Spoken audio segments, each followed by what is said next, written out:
Greetings, salutations, respect, and love. I am Scott, and you, my dear knuckleheads, have wandered onto the #1 prog rock channel on all of YouTube. Yeah, it's the Prog Corner. And yeah, that information is classified, so keep that under your hat, boys and girls. Anyway, today, man, we're continuing with Nektar Week. Yeah, I was told that I pronounced the name of the band kind of funky. I've always said Nektar, but you know, whatever. Nektar just doesn't sound right coming out of my lips. I've been saying it wrong for 50 years, so sue me. Kind of like the way I say Neil Peart, right? I can never get that one right either. Peart, Peart, Pert.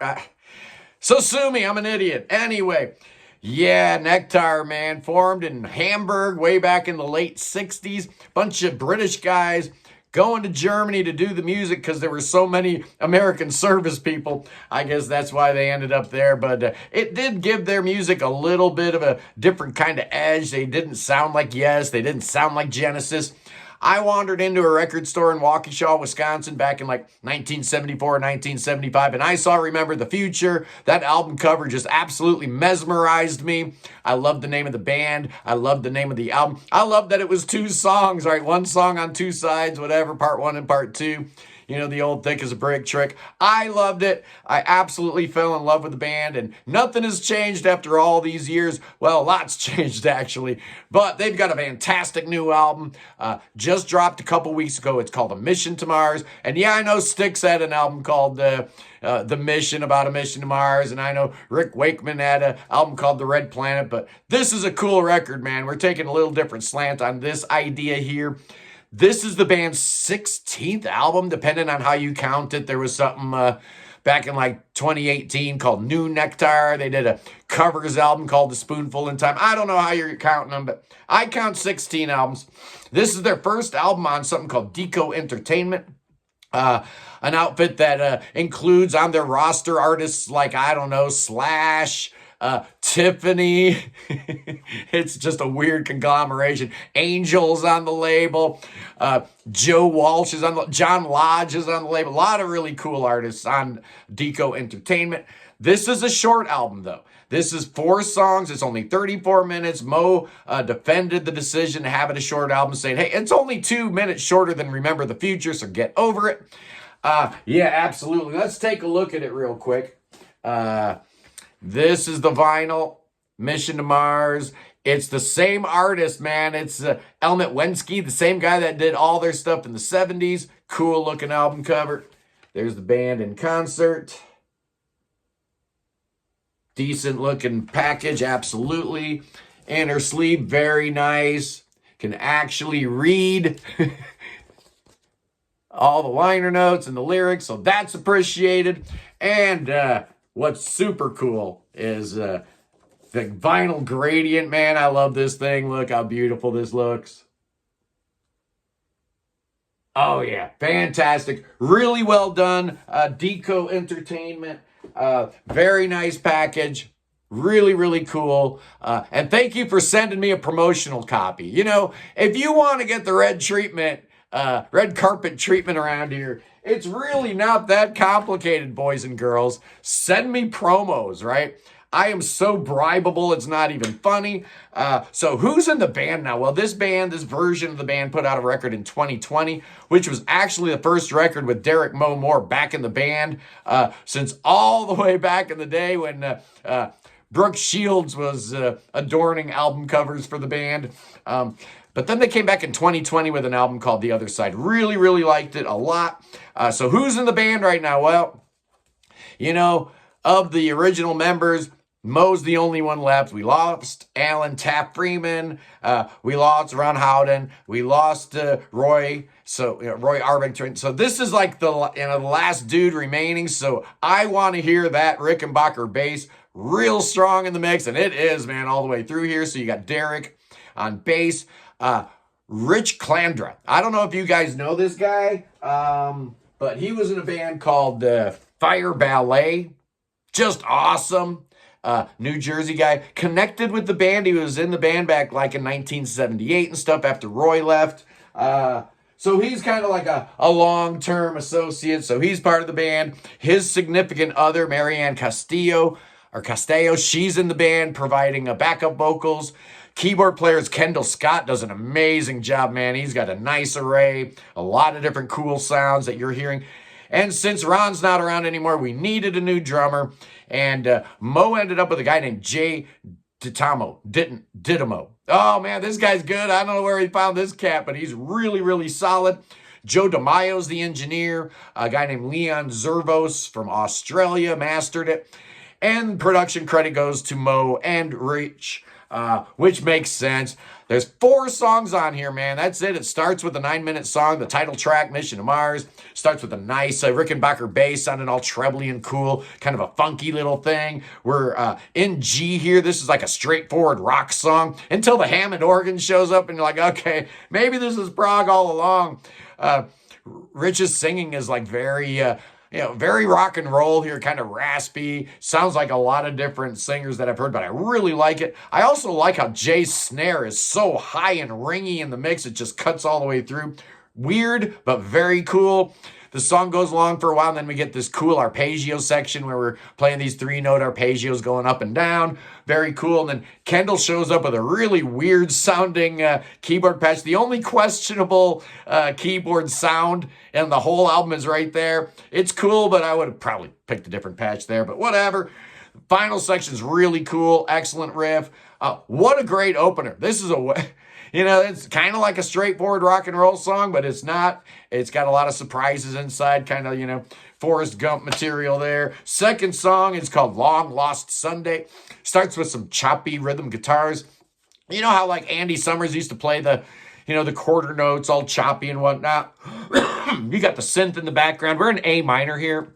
So it has a little darker feel. You got some like hard rock riffage going on. Kendall's keys sound amazing all the way through this song.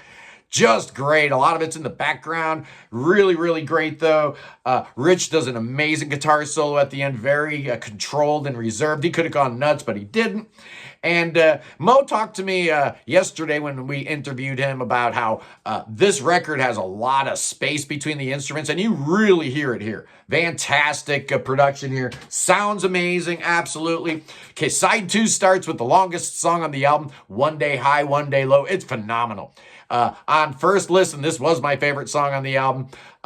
It kind of sort of still is, but there's another song I maybe like a little bit better. It starts with this beautiful programmed orchestration that Kendall Scott came up with. And I'm telling you, man, this software for orchestration is getting so good right now. I used to be able to tell right away, right?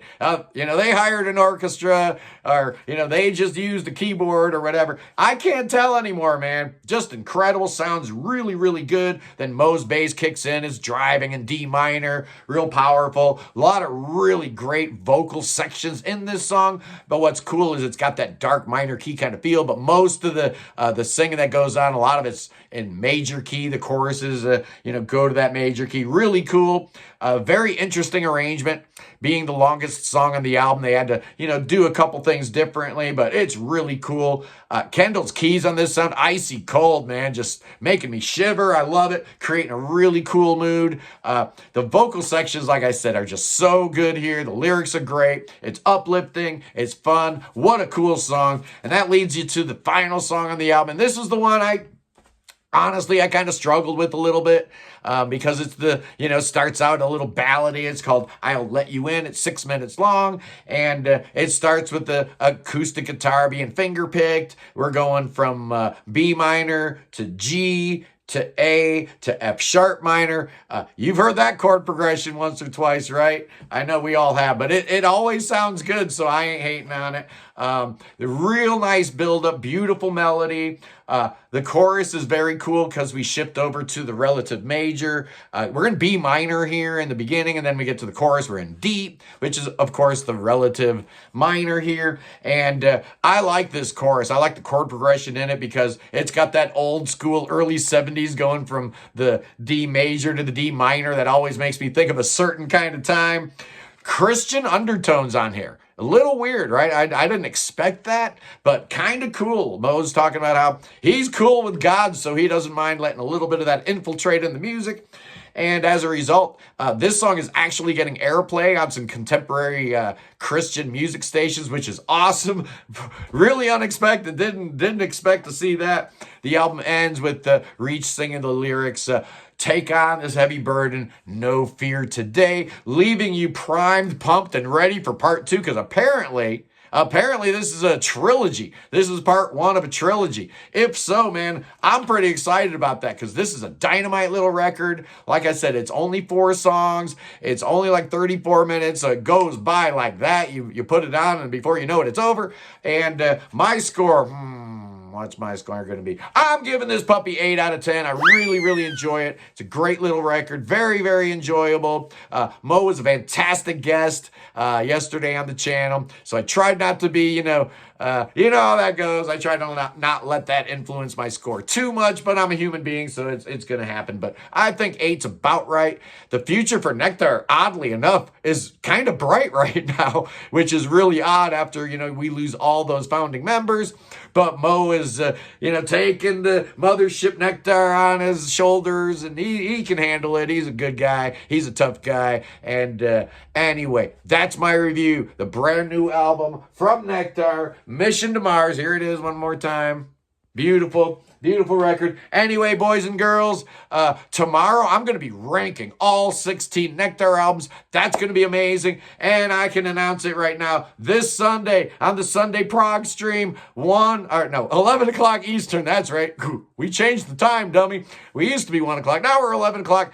I've got the one and only Annie Haslam going to be on the show. And I'm going to reek out of her top 10 Renaissance songs. I want to hear what Annie has to say about that. What a discography. So many great albums. So many great songs. They're going on their In Gratitude tour next month. So we're going to have her in the Prog Corner before the tour starts. And we're going to talk about Renaissance, man.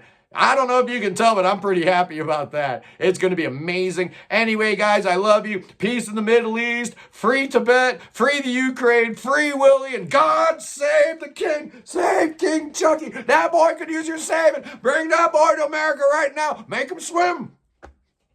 Oh, we're going to make him swim to America. Oh, take your glasses off, Chucky. That might get in the way. Oh, yeah. Once he's here, we're going to lay hands on him. The healing hands of the faithful. Oh, yeah. Spells and incantations will be said, and poison will be drunk, but nothing's going to save that boy. No, sirree, Bob. So, you know what we're going to do? Hey, Billy Bob, bust out them snakes. Oh, boy. Here they come. The snakes are going to get us for dancing with snakes. Oh, no. Oh, but they're not going to get us because I got the Spirit of the Lord, and you got the Spirit of the Lord inside you too. I love you. I'll see you tomorrow. Peace.